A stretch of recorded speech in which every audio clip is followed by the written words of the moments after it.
Hello again, everyone. It is a great pleasure to introduce the next group of speakers for our next session, Navigating the Present and Future of IBs in South Africa.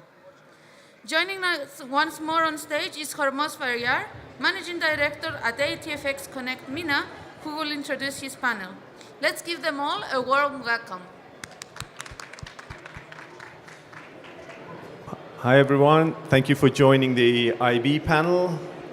My name is Hormoz from ATFX. I'm based in Dubai office, and today's IB panel is actually mostly from ATFX. So I'm going to let the guys introduce themselves.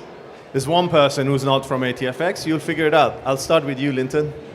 So my name's Linton White. I'm the regional head for ATFX Africa. I've been in the financial services industry for around 15 years, and I've been tasked with spearheading the expansion of ATFX throughout Africa. Monty. Good day all, I'm Monty Barnard. I'm the Chief Operations Officer of ATFX Africa. We're very privileged to be part of the ATFX team, becoming part of the team last year in November, and excited to see what we can do this year and next year and all following years thereafter. Thank you, Mark. Hi, I'm Mark Wer. I'm Commercial Director for ATFX Africa, and I look after the ATFX Connect side, which is the more institutional side. But still, we're involved in IB business, so I think relevant on the panel. Thank you. And Rory. My name is Dr. Rory Jean-Jacques. I've been a trader for the last 15 years. I'm an analyst. I'm also an IB with various brokers, and I also provide education and various forms of fund management for boutique clients. And looking forward to giving feedback on the IB space. Great, thank you. So this panel is about 35 minutes or so. So we got some time for questions from the audience afterwards. But I've prepared some questions myself. And the first one, Linton, what is the situation here in South Africa? What's the regulation for IBs? Is there regulation for IBs? What's the story there? Yeah, so let's start off with the big ones first, eh? South Africa definitely has regulation in place for IBs. I think the enforcement of that regulation hasn't really come to light as yet. So in other words, there's a lot of sort of common understanding in terms of operating as an IB in South Africa that is sort of taken as general knowledge as being correct, supplying trading signals and using copy trading platforms and things like that without the correct licensing.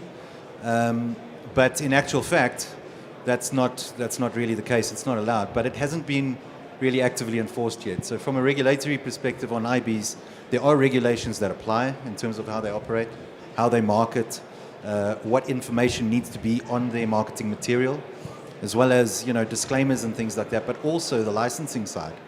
A lot of IBs in South Africa actually provide financial advice in terms of what the regulation defines as advice. And we find that although there has been an uptick in movement towards regulation being more strict and being controlled tighter, if I can say it that way, at this point in time there's a general understanding amongst IBs that if they have certain disclaimers in place and things in place, that it doesn't actually really affect them. And I think it's very important that we highlight that going forward, and that we can help the IBs get themselves into a position where they are actually within the regulation when they work. Okay, great. I'm going to jump to Rory, actually. You said, you guys are an IB. So is regulation-wise, is there a license for IB? There isn't, right? In terms of the FSC regulation, there should be licensing, and I know that they are in process with regulating it. I think there's a lot of IBs that come into the market that act like absolute cowboys, and that is a risk. I think the regulation is what's needed. I think it's healthy. A lot of IB agreements that also have P&L agreements, it's a massive conflict of interest. If I'm providing financial advice as a trading signal and I share in a profit and loss in various IB agreements, especially with OTC agreements, if there's massive losses on that, I'm sharing in those losses. That's a conflict of interest. So how is that regulated? How is that controlled? How does that protect the average retail trader who in South Africa, with the current mentality of trading, there's a fine line between trading and gambling, fine line between, going full margin on trades. And I really think when the IBs are giving financial advice, that's another side that needs to be regulated. I think it's important going forward, and I really, really think that the industry needs to do a lot more. I know that ATFX has got a plan going forward with that. Yeah. I think just to add to that as well, it's like there's, from the regulation side, it's one thing to know that the regulation's in place, and it's another thing to enforce it. The sheer volume of people that operate in this space make it an absolute challenge, and I understand completely. I think it must be a real nightmare to try and regulate that and to really, really enforce the regulation. So it comes down to, in my opinion, comes down to a broader type of education that we need to provide to the IBs. Maybe more onus falls on the broker to provide that, rather than relying on the FSCA and relying on the regulation to perform that role. It really needs to become part of something that the brokers put first and foremost in part of their business plan with the IBs. Yeah, Mark, anything to add on the IB and regulation? Yeah, I mean, if an IB is giving advice, say copy trading or something like that, he should have a Cat 1 FSP. And, I don't think there's anything wrong with having a secondary Cat 1 FSP, and then all the IBs going underneath that, and then the regulators can, analyze what's being done and make sure that it's all kept in check. But, what exactly do we want to stop the IBs from doing? We want to stop them from making false promises, giving bad advice. It's all basic stuff which the broker, in a way, can police himself. I mean, with us, if a IB was giving bad advice, we're gonna warn him, and we're gonna stop it. So a lot of it does depend on the broker. Which is a different story than other regulators. Maybe FCA in London does it differently. Monty, anything to add on? Yes, I think I'll just add what Mark and Linton mentioned, is that until the FSCA has put those regulations in place, it's our responsibility as the licensed entities or ODPs or FSPs to guide these guys in the right direction. And not only in terms of helping them with their marketing, showing them what the right words are to use on that marketing, but also from a contractual point of view. You have to clearly state what they can and can't do, and if they're in breach of one of those, you need to act upon it. So that's what I would say is what we've been doing, and it's been very effective. Yeah, Rory, yes, anything to add on that? I think a structured approach and a systemized approach as to what you can do and you can't do.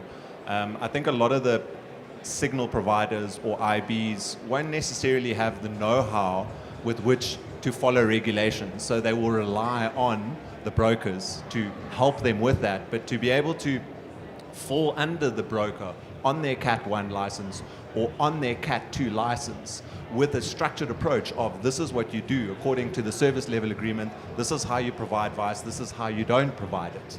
If you deviate from that, your IB is cancelled.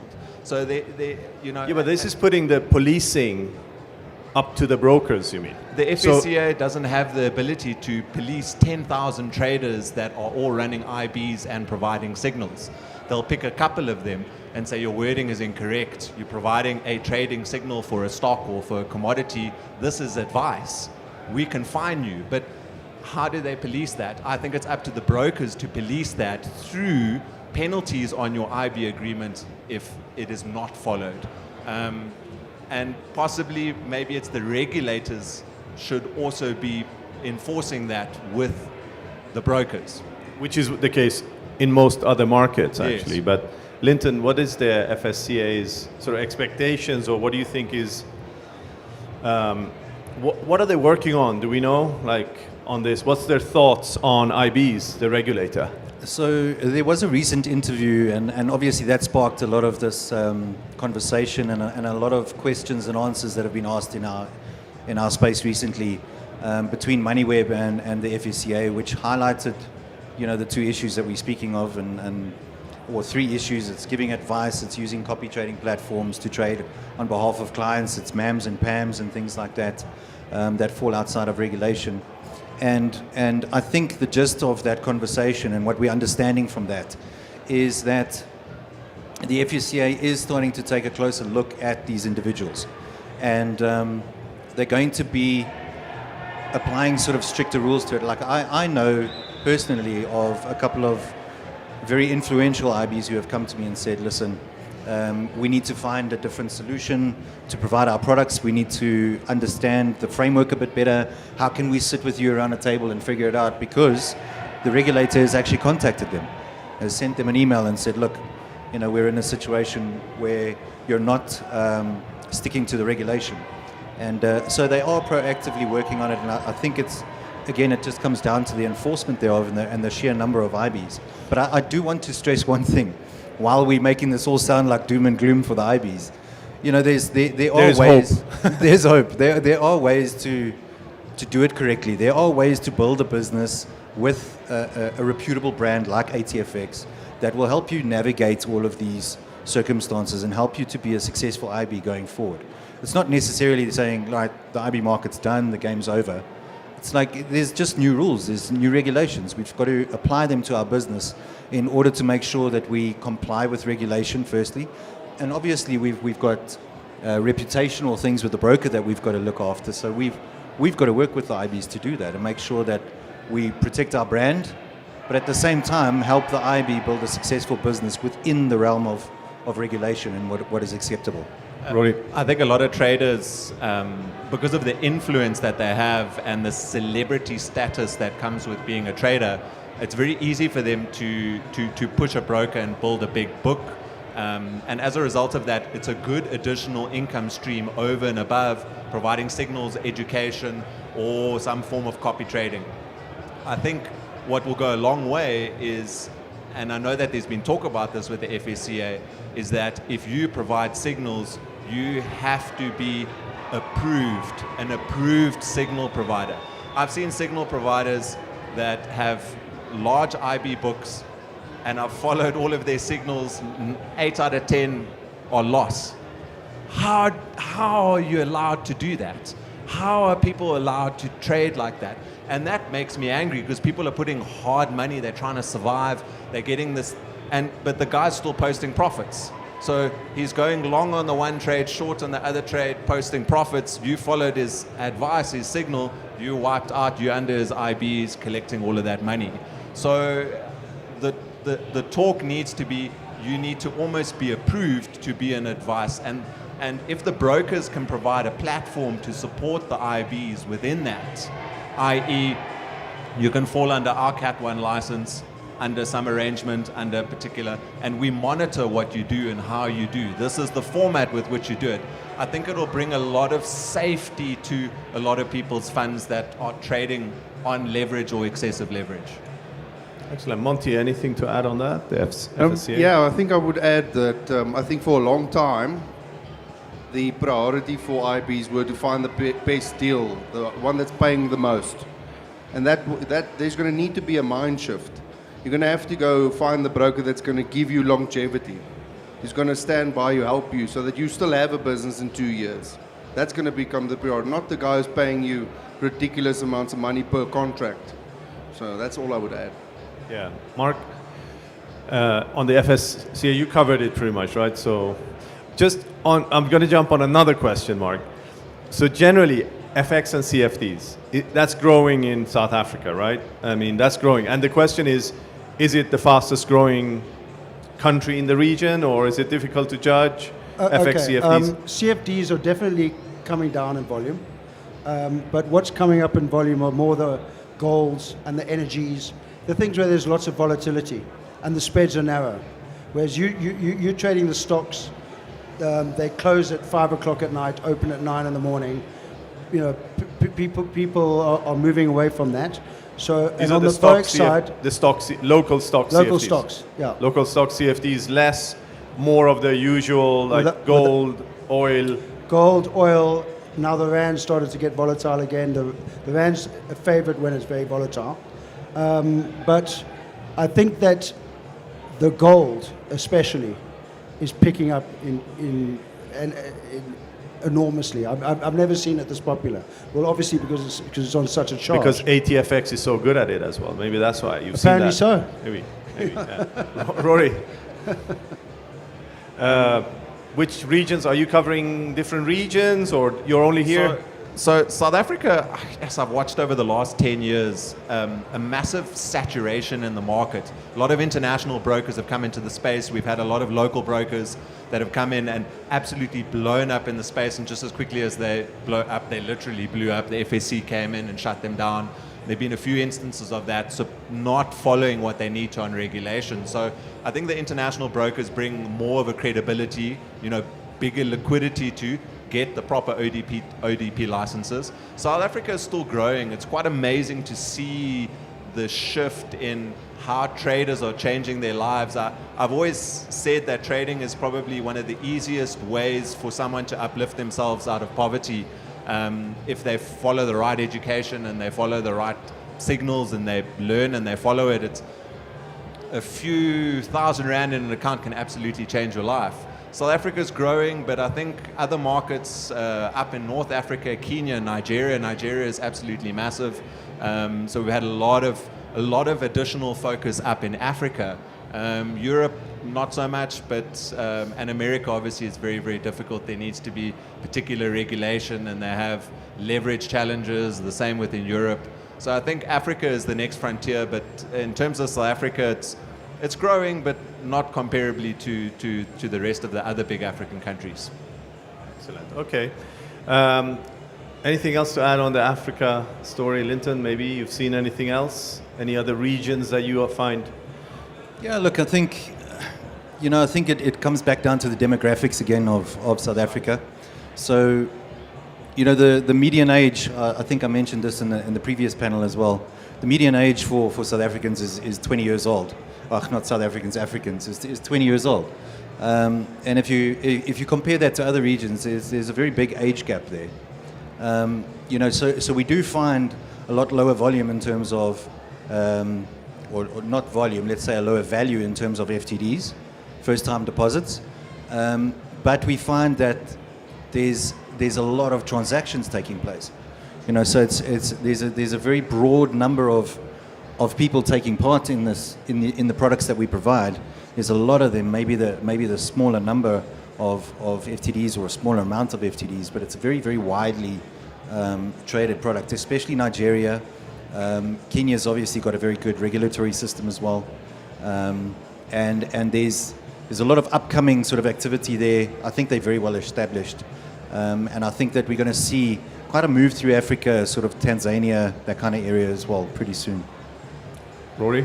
I think I just want to touch on what you were saying. The median age group, if you look at it, 20 years old, the youth of South Africa, that's a testament to the challenges of finding employment and becoming self-employed. So I think as a focus on that and how they don't necessarily have access to large amounts of capital, and the deposits are on a smaller scale because someone that's more established in their 30s or their 40s has got a larger amount of capital. But in that stage, what a lot of the celebrity traders are doing is they're inspiring a whole new generation to come up through the ranks. So I think sustainably going forward, it's going to be really it's a way out. It's a way out of the doldrums. Excellent. Rory, I want to continue with you, since you're an IB essentially.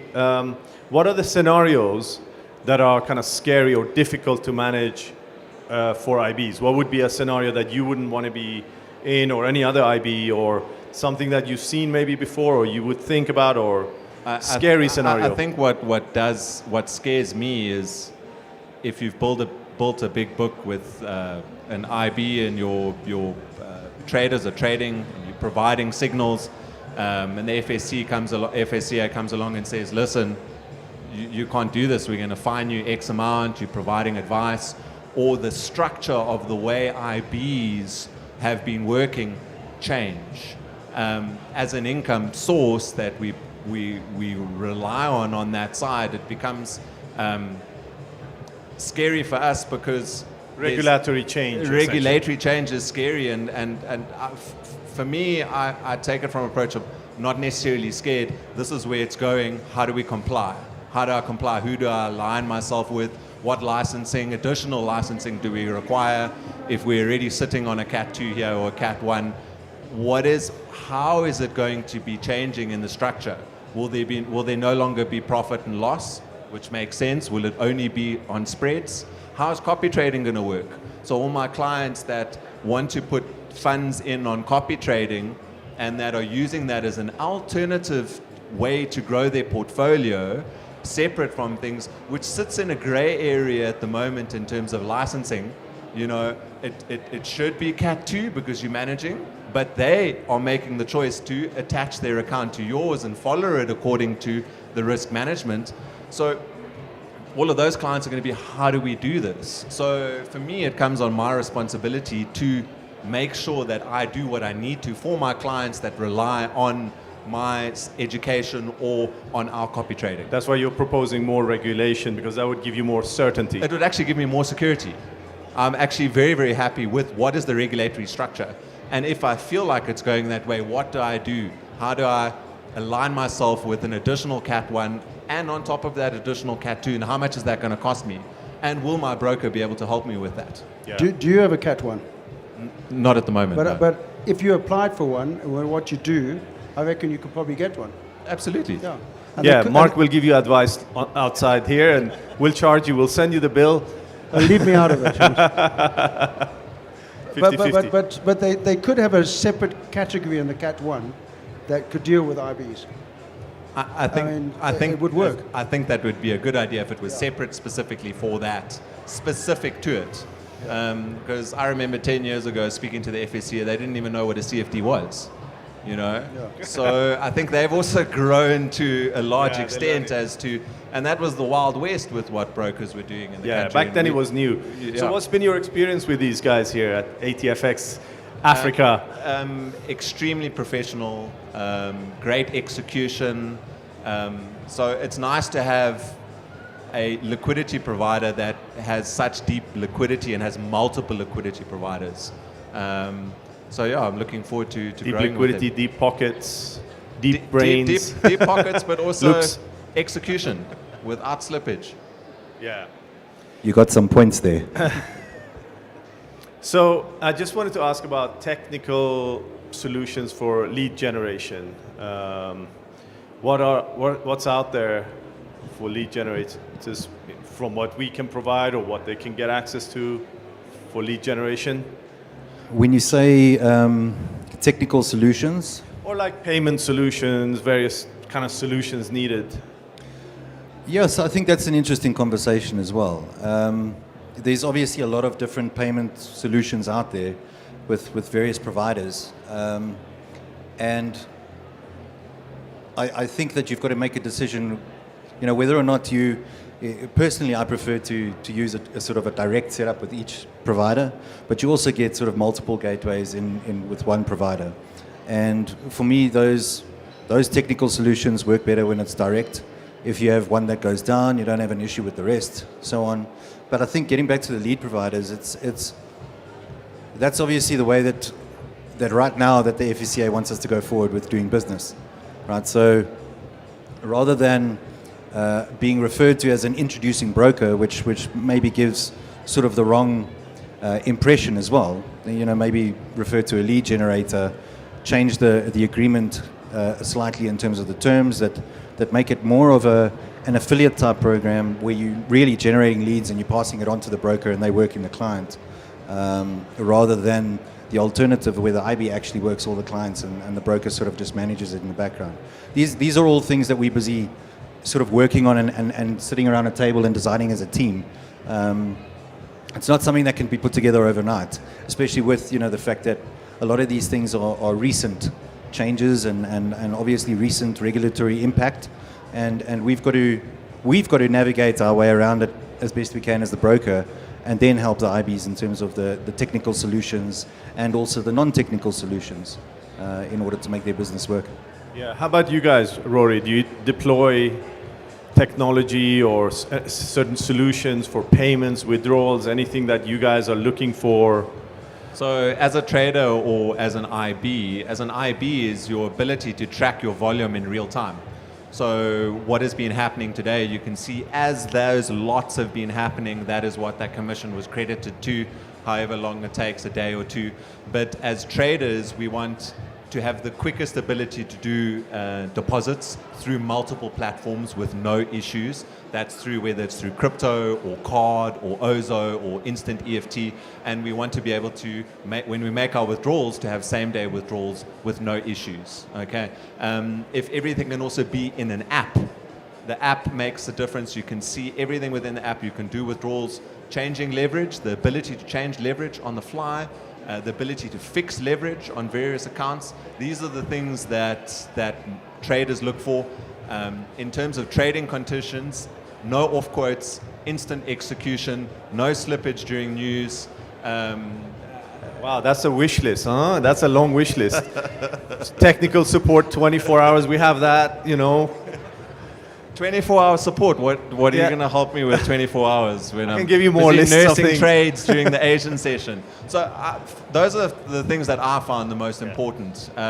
No massive widening spreads during the Asian session. Spreads must stay the same. I've just watched brokers manipulate price feeds and do so many weird and wonderful things over the years to just collect all that money from us traders, because we're already fighting a difficult battle when it comes to psychology. You don't want to be fighting against your broker as well. Yeah. Maybe, Mark, do you want to add something Yeah, to I the mean, payments?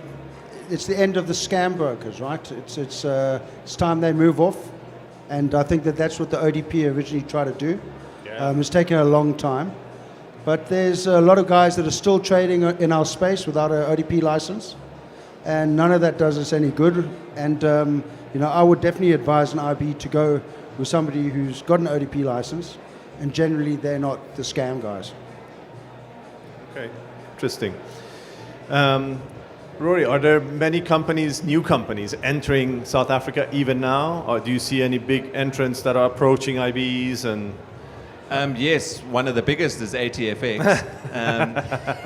They're definitely making noise in the market, but I've seen over the years the likes of Pepperstone, IC Markets, INFX came into the market. XNES has obviously made a big splash. From that space, they look at, a lot of the international brokers are looking at the numbers and the volume in terms of South Africa, and it's quite impressive compared to other countries. It's unbelievably impressive, and that shows you the mentality and also how traders have created this amazing aura around what trading is. Fast cars, fast money, popping bottles, high stakes leverage, high stakes gambling, which is great. It creates a lot of noise and you get a lot of deposits, but you also get a lot of traders donating to it because they're not trading. They've become calculated gamblers. So part of what I try and do is try and educate on the reality of what trading is. This is how you need to follow. There is no other way. You can't go full margin on every trade. You're going to wipe out, continually deposit. Consistent risk management, structured risk management, and you will survive over the long term. So, yeah, there are a lot of new entrants into the space, and I think competition is good.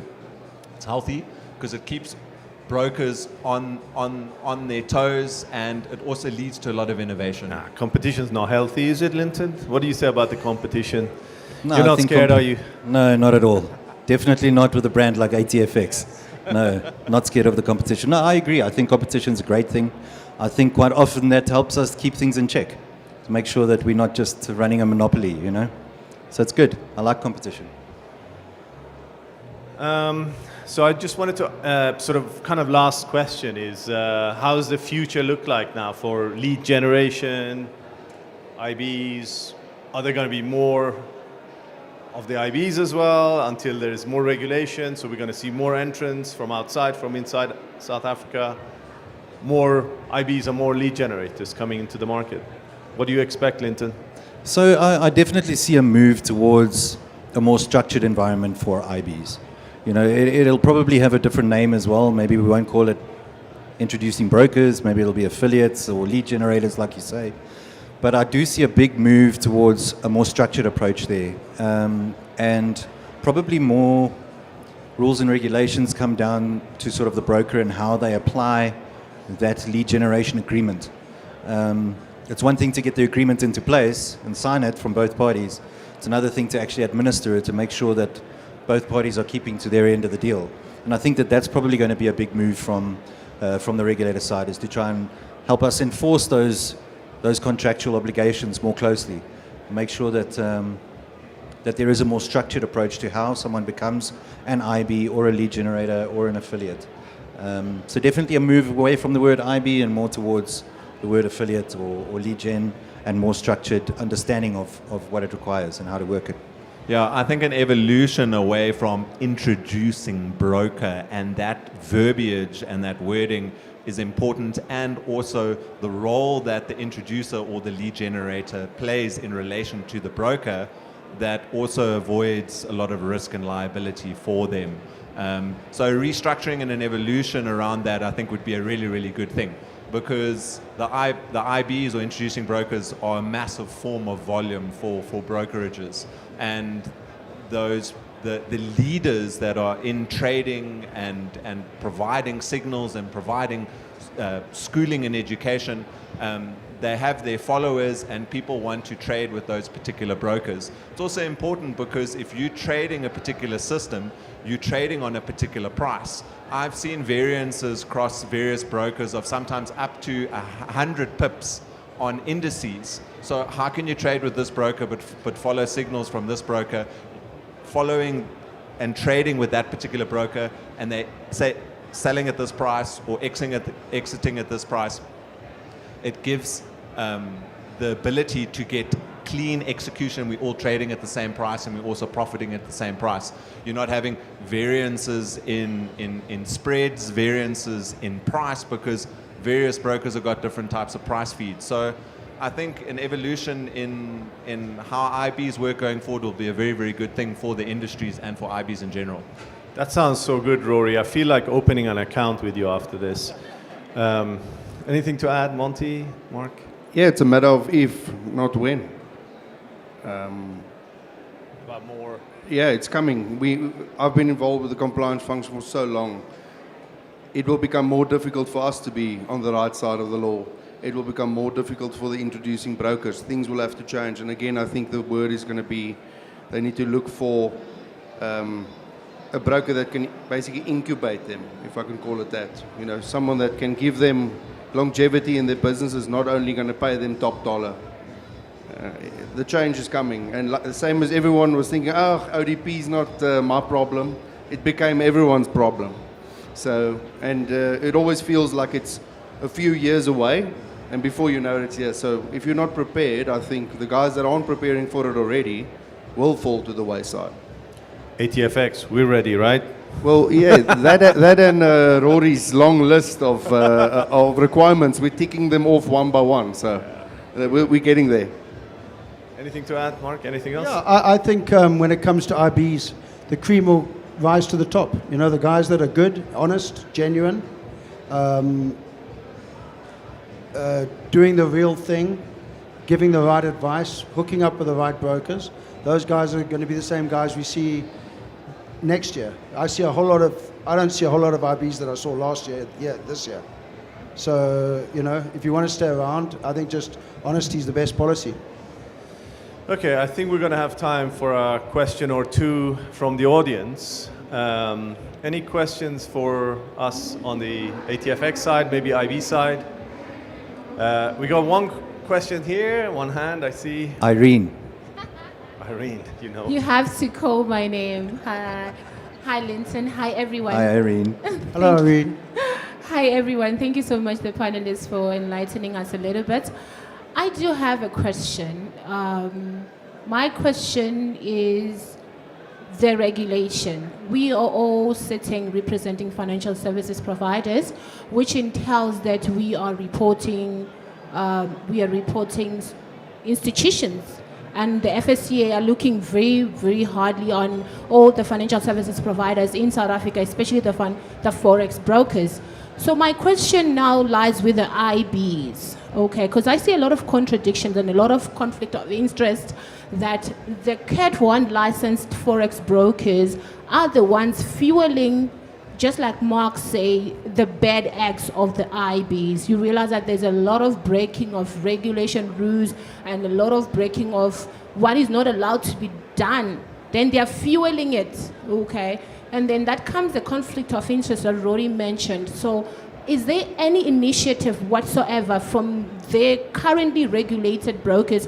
When I say regulated, I mean the ones that have got Cat 1 and Cat 2 licensed brokers, because most of the ones that are currently around now, they're only Cat 1 license, which is not actually allowing, as per the regulator's view, to be in association with the IBs. Even though there's a lot of gray areas on it, what are the initiatives that you as an ATFX, because I know obviously you have got Cat 2 license, which allows the advising of the clients on what to do with their funds. So what are you guys doing to curb these bad acts from the markets, and what are your responses to the regulators pertaining that? Do you want to go through the big compliance world that we have in place? We have a massive compliance department. I think out of all of us sitting here, Monty's the most qualified to answer that question. Yes, I think there needs to be a clear understanding between Cat 1, Cat 2 and the ODP license. And I can see Mr. Gerard van Deventer is already shaking his head. So correct me if I'm wrong. Yes, so the Category 1 license allows you to basically market the product. Cat 2 is a discretionary license. This will allow you to have discretion with your client's money. You can decide where you invest these funds. Obviously, as per a very a strict mandate that the client will sign, which the FSCA will approve beforehand. And then the ODP license obviously sits quite separate to it, and that just allows us to issue or be the principal for the CFD that you are trading with that broker. So for instance, ATFX has an FSP license which allows them to market the product, but we are also the issuer at the same time as the ODP. And then obviously the Cat 2 is something totally different in terms of the discretion where you can make decisions on behalf of the client. And I think we play a vital role with the FSCA, where there's forums, there's constant talks between us and the regulator. We bring them up to speed with what we see in the market. So there is a lot of information sharing, but I think we've also got to remember that they also have their hands full already with tons of investigations. So these things do take time, and sometimes you need to be patient with them, but I can assure you that we are working with the regulator, and we know them quite well now because you see them often when you're an ODP. We're waiting for our next on-site visit, so there's a lot of information sharing. So these, over time, these things will work it out. I think you used the words once, you said the wheel is turning, but just slowly. So that was your words. Excellent. Any other questions? One here.